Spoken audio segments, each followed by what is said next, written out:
Welcome everyone to the Pleiadian Star Tribe Talk Show. It is so good to be with you today. We're going to be diving into a topic that, let's be honest, gets a lot of buzz and maybe even a little bit of dread. Mercury Retrograde. But what if we could shift our perspective? What if we could actually find a way to thrive during this time?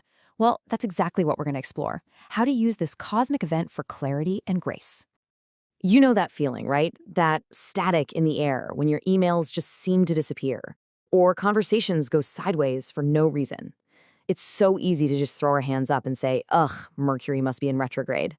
And while it's a bit of a running joke, there's a real energy shift happening. To help us understand it all and turn that chaos into magic, I am so honored to have our guide with us today, the wonderful Mistress Gypsy Wind. Welcome, Mistress Gypsy Wind. Thank you, Samantha. I'm so excited to be here and chat about one of my favorite cosmic cycles. It gets such a bad rap, but it's truly a gift. I'm so glad you said that. So let's start right there. Can you help us demystify this? Beyond all the talk about tech going haywire and travel plans falling apart, what is really happening on an energetic level? What does it truly mean? Absolutely. I think the biggest and most powerful shift we can make is all in our perspective. Pop culture has really painted Mercury retrograde as this celestial villain, something to be afraid of. But the reality is so much more beautiful. It's not a villain, it's a sacred teacher. It's not a source of chaos, but an invitation from the universe to just pause. And it is absolutely not a punishment.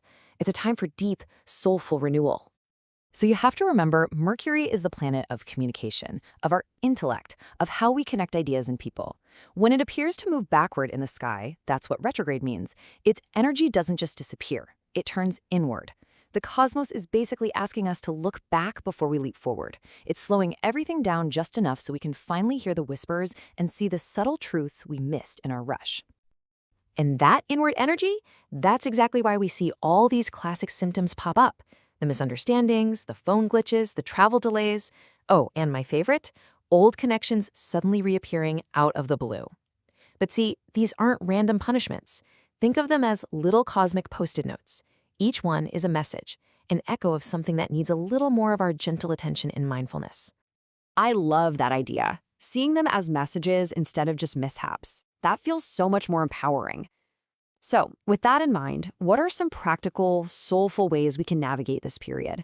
How can we turn that potential for chaos into genuine clarity? Well, the absolute #1 key is to slow down.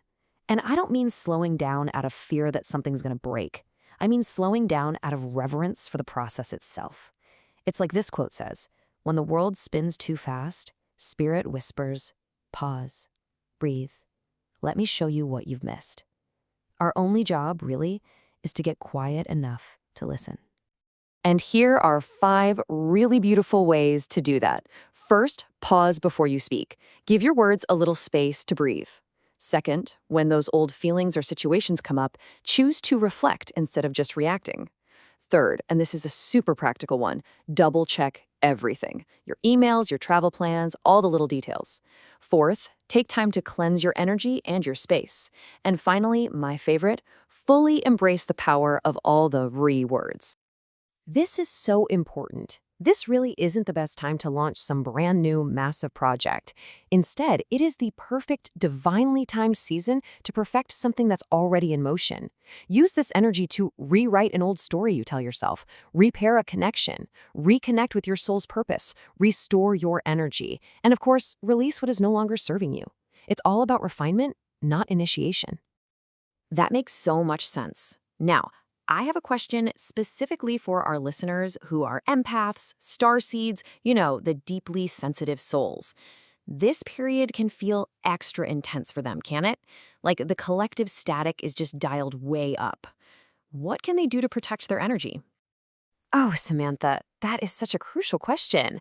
For sensitive souls, it's like the volume on the world's confusion gets turned all the way up. But please hear this. This period isn't here to overwhelm you.